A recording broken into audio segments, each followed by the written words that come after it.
From the Autoline studios, here is your host, John McElroy.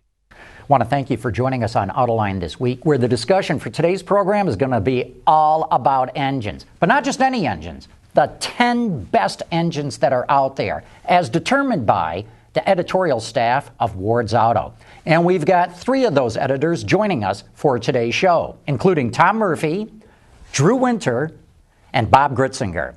And it's great to have all 3 of you here to discuss this. Great to be here. Tom, we've done the show a couple of times in the past, maybe more than just a couple. Bring the audience up to speed for those who may not remember or may not know how you go about selecting what you determine to be the 10 best engines out there. We only look at the engines that are all new or have been significantly improved. In the last year, you mean? Within the last year, for the 16 model year generally. We had one engine that was actually a 17 model, and it took some doing for us to get it in time, but it did make the list. But so we look at the 10 returning winners from last year, in addition to any that are all new. So that was 21 of those. So that brings us to our field of 31 vehicles.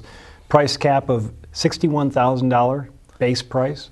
So no exotic engines are going to make the list. No. This is for the general public primarily. Yeah, and we always want to have a bread and butter type engine, something that is affordable that everybody can get. And also we do our testing without any dynos. We drive them the way Americans drive cars, whether it's going to the grocery store, going on a road trip, whatever. So and we do that in October and November. We drive them around Detroit. Drew, what do? You keep notes on these things? I mean, as Tom's saying, you're not instrumenting these engines, but you must have some sort of checklist. Oh, no, sure. We've got a checklist that we go through that we fill out after every drive. And we do have all of our own little special drives that we do to evaluate certain things, sometimes certain pet peeves. And then, of course, there's an awful lot of bantering and arguing in the hallways as well. So that's always the best part of any kind of editorial decision, right? The arguing that goes into it. Yeah. You mentioned a pet peeve. What's one of yours? How well it drives in traffic as well. My personal car is a 6-speed manual, and if I get caught in traffic a while, it gets old. So it's one of my things. How it performs in stop and go and all that kind of thing. And Bob, there's a lot of engines out there, all different kinds. What about hybrids? So what about diesels? What about electrics, pure electrics? I think Tom would point out it's not just engines anymore. It's propulsion systems. And so indeed, we do have a number of the new propulsion kind of vehicles on the list, and some that didn't quite make the cut. So we had 3 hybrids that did make the list. And we'll get into those in a minute. For the first time ever, we've had 2 at a time over the past many years. There have been times when 2 made the list, but never 3 at one time. Did the editors pick up on any kind of trends? Is there anything where you all went, ooh, here's something interesting going on? Anything along that way that, from an overview, that you could point out to us? We were kind of feeling like this was the year of the hybrids. And I shouldn't just say hybrid generically, because extended range electric vehicle was, and the plug-in. So, the Volt was all new. The Prius was all new.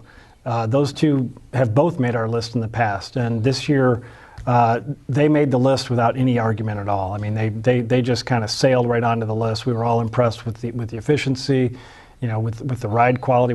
I mean, everything was just right with both of those. And then the wild card that we weren't really expecting to just bowl us over was the Hyundai Sonata plug-in hybrid. Mm-hmm. So we have all 3 food groups represented. The extended range EV, we got the standard hybrid, and then the plug-in hybrid.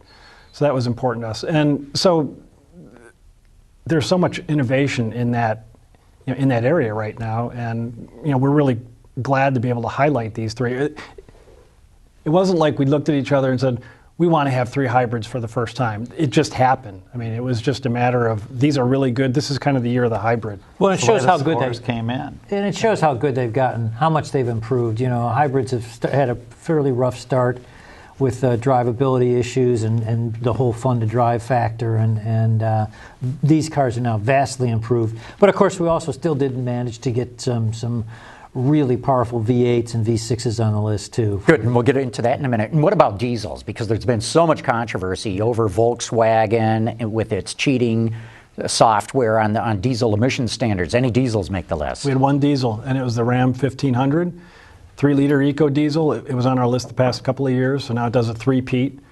There were 3 diesels in the competition, so the Ram beat out the Titan 5-liter V8. That's the Nissan Titan using Titan. an engine from Cummins. Yep, Right. Cummins turbo diesel. And then at the smaller side, GM with the 4-cylinder 2.8-liter in the Colorado and the Canyon pickups. And it was NVH. It all came down to how quiet and how composed these engines were. As we put them through the duty cycle. And for those not familiar with the term NVH, noise, vibration, and harshness. And Yep. boy, diesels tend to bring that along, don't they? They do. Right. Well, and just we should point out too, there were no Volkswagen actually gave back a couple of the awards that we From years past. Yeah, and we didn't have any VWs on the list this year. Well, Or at least they Audis. stood up to that and gave the awards back. Yeah. Yep. No Audis either. No Audis either. Let's go down the list here, and I've got it all in front of me, and in no particular order. This inline 6 3-liter from BMW, turbocharged. Why'd it make the list? And inline 6, I mean, this goes back to almost the very beginnings of the industry when we had inline engines so common. Today, of course, 4-cylinders are pretty much all inline, but inline 6. Yeah, but this is an all-new engine for BMW, and this is part of this modular engine family. They can do a 6, a 4, a 3. They just lop off cylinders, and they've upgraded the turbo, 20% higher boost. They've just added a host of refinement to the engine and special features that improve it. Higher output, 20 more horsepower. BMW makes stellar engines, and this new one is Stellar. stellar. Well, and you have to understand too, an inline configuration is the perfect balance for an engine. The only reason that they're not popular now is because of packaging concerns. Now automakers have to worry about pedestrian protection and aerodynamics, and that's really causing most automakers to phase out the inlines because they can be tall. Inline 6s. Inline hard 6s, to- yeah, because they're But speaking tall. of NVH, to Bob's point, boy, that's about as smooth as they Yeah. get. Mhm. Oh yeah. Tom, your thoughts on that BMW engine? 27 miles per gallon. That's what, I mean, a number of us were, and you don't drive a car like that just kind of leisurely through a neighborhood. You really want to enjoy it, and you make the tack needle dance. It loves high RPM. It just revs so smoothly. And so, yeah, inline 6. And we'd like to award clever engineering. So the idea that this is one family that just has, start cutting off cylinders, and now you're putting those engines into Minis and into BMW X1, and so it's really cost efficient, and it's great engineering, and they're great engines. We had the other engines in there as well. We had the 3-cylinder in the Mini, and we had the 4-cylinder also in the Mini John Cooper Works, and that one was very close to making our list. But still part of that family. Right. Still part of the family. Very interesting. Let's go down to the next one on the list, a 3.6-liter V6 from Chevrolet. Or Chevrolet's using it. It's obviously from GM powertrain. Yeah. But Drew, why'd this one make the list? Wow, I mean, it was. We haven't driven a V6 this good in a long time. I mean, And what it really- vehicles does this engine This go was in the Camaro, and it's also in the Cadillac ATS. And those are the two key products we tested it in. And but man, in the Camaro, it's got lots of personality, great exhaust note, 335 horsepower. It's about the most powerful V6 you can get, I think. Yeah, well, And that's naturally aspirated, Naturally right? aspirated, No yeah. turbo or supercharger on it. Yeah, and it's an all-new engine family. So they've had a 3.6-liter DI engine going back almost 10 years, which also made our list a long time ago. And that engine became the workhorse V6, across Cadillac and General Motors and GMC. I mean, every vehicle, it seemed like, the Chevy Traverse, the compact pickup trucks. Every vehicle family tend to get, a version of this engine. And now, finally, this year, we've got an all completely re-engineered version.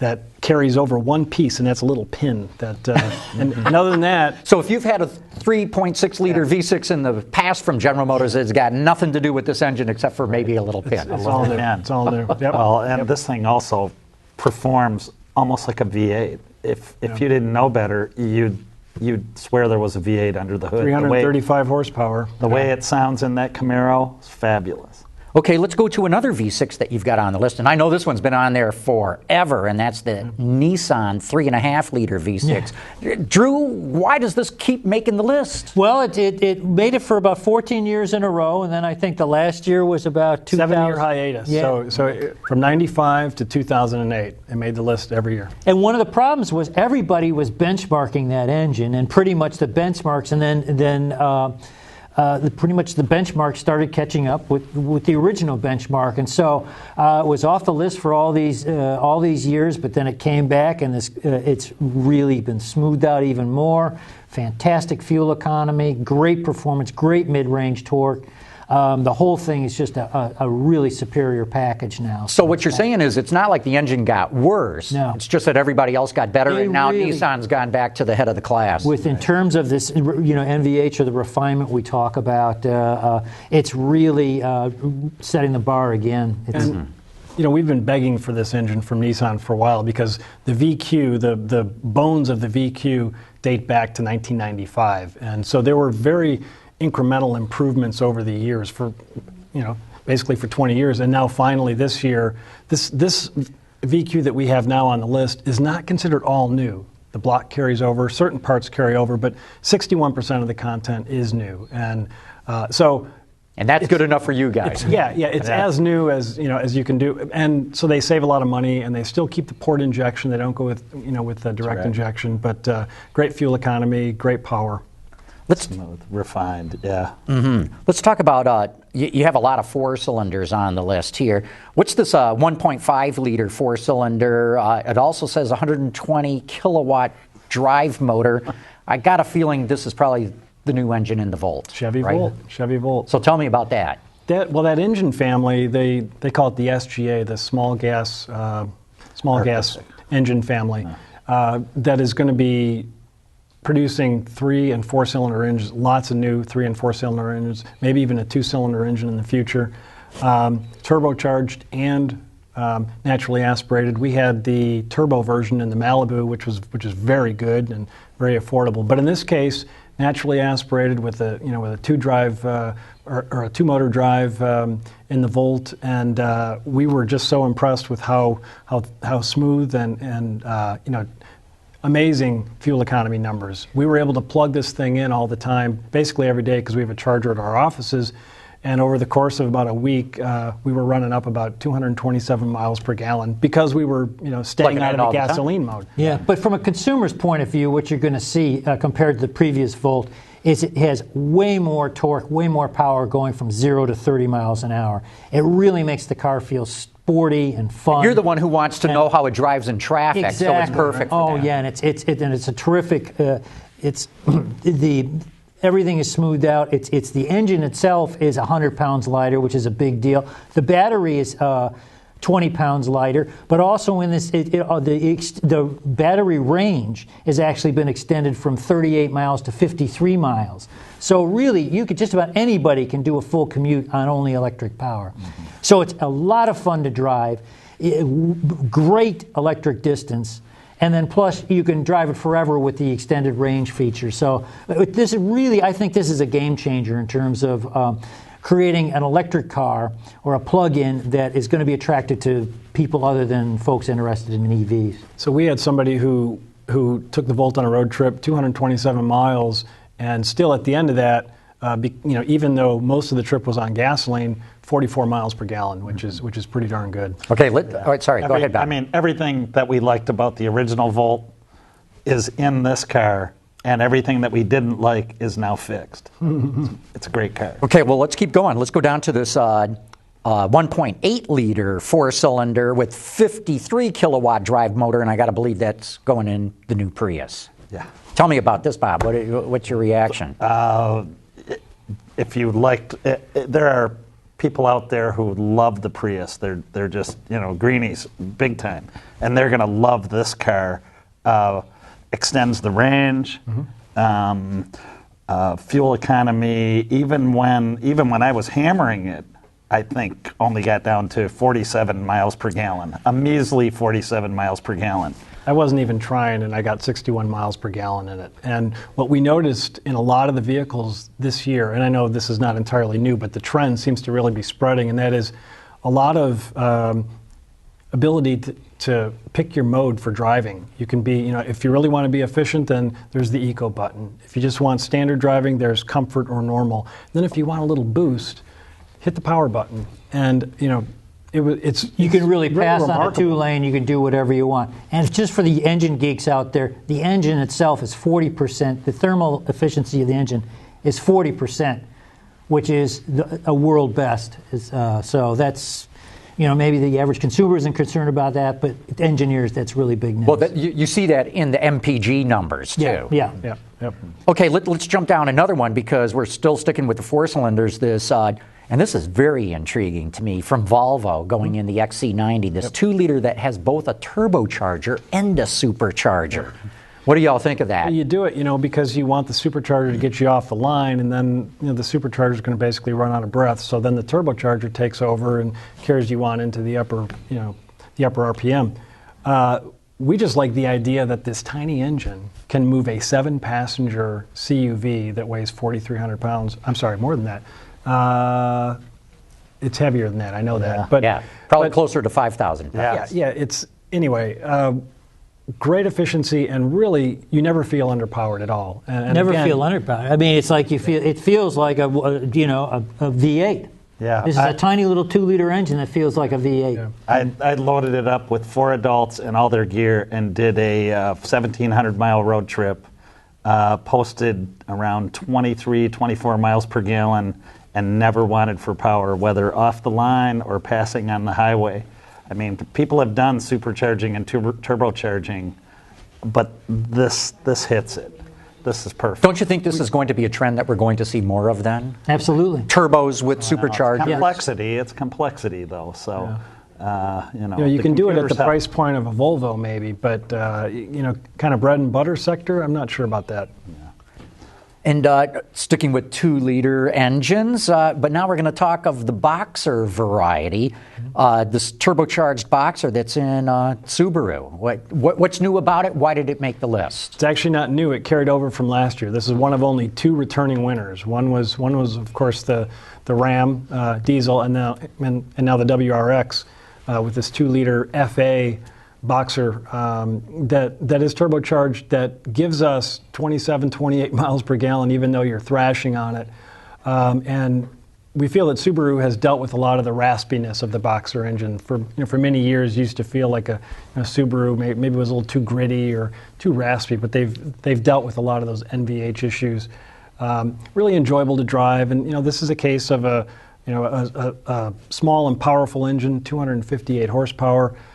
Powering a smaller vehicle, so it's about packaging. You can make a lot of power. You can make a small car seem really fast, even with a small engine, if you have the proper integration and the right amount of boost. It's amazing to me that Subaru still has these Boxer engines, which are also called pancake engines because the cylinders lie flat.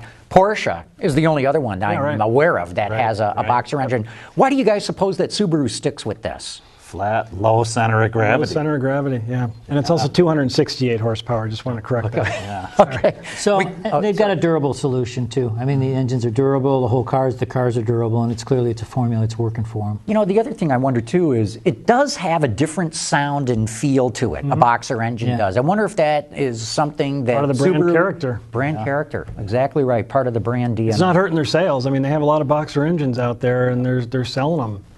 Selling them in Legacies, and they're selling them in Outbacks and so forth.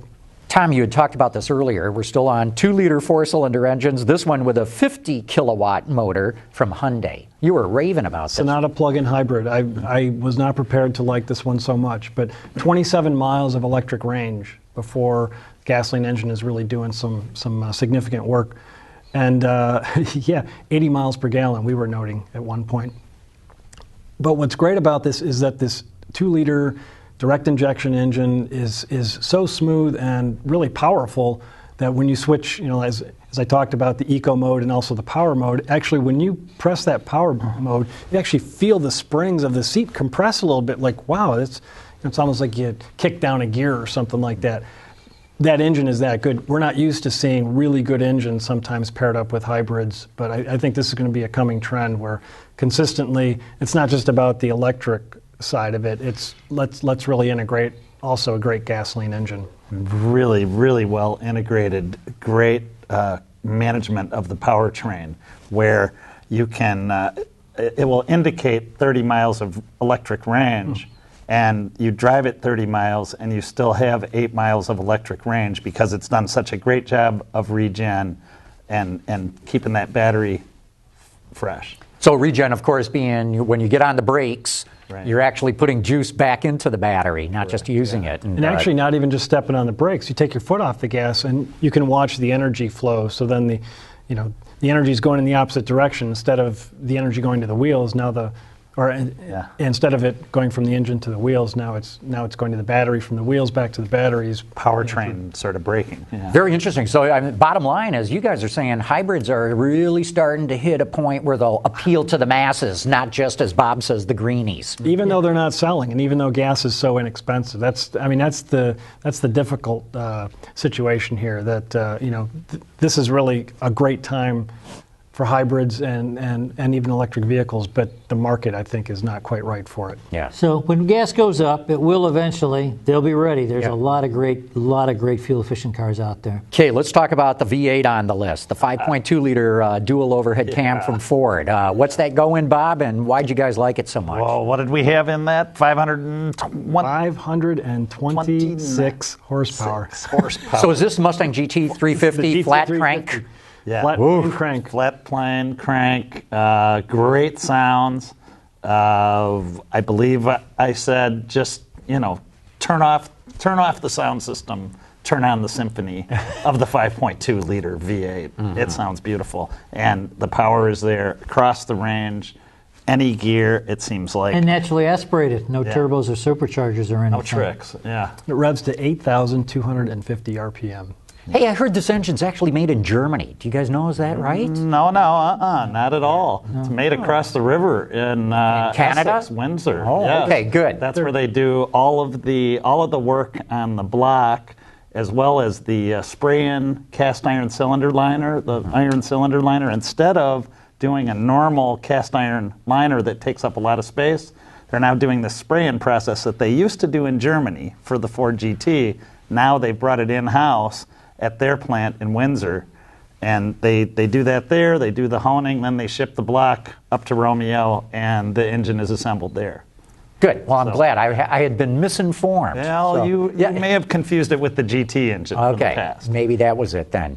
But clearly, I mean, it's so interesting to have this conversation go from hybrids and getting 70 or whatever miles per gallon to this just flat out, essentially what is a race car engine, right? I mean, this is a track engine. At one point, I think I got 19 out of it.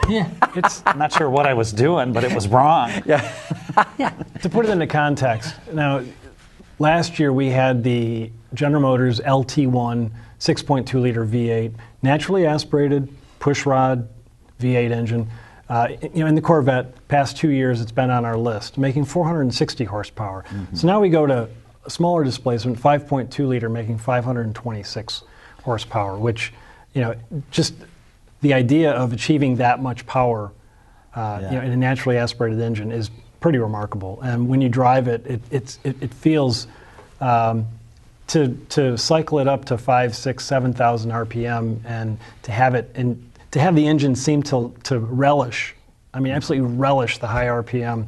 It's just amazing to drive. Yeah. Okay, so much fun. We're getting down towards the end. We got one more engine that we've got to get to here, and that's that 3-liter V6 diesel that Fiat Chrysler is using. Mm-hmm. What'd you drive it in? Why did it make the list? Drove it in the Ram 1500. It's a returning engine. Winner. Third for the third year, I think. Three-peat, yeah. Three-peat, Yep. And it's all about refinement. You don't really even know that there's a diesel in that pickup until you go out and go to the pump. You could easily see this in an Audi SUV or any German luxury car. They use it in Maserati. Yeah. They put it in Maseratis. Wow. Now, this engine's actually made in Italy, is that It's right? made in Italy. Yeah. And they had to, because the demand was so high, they had to rejigger some of the plant sequencing, some of the manufacturing bottlenecks, as Bob Lee described them. They had to work that out so they could get more engines shipped here to the U.S. for the truck. But in very high-tech, compacted graphite iron block and lots of new technology, but really a smooth benchmark engine. Torquey, 420 pound-feet of torque. 420, yep. Yeah. And I want to say, too, I think in the Ram 1500 pickup truck, I want to say 20% of them are It's the not take quite rate. that high. It's the close. last We've they told been us writing a was lot about that 17. throughout the year. And Yeah. it's been cycling higher.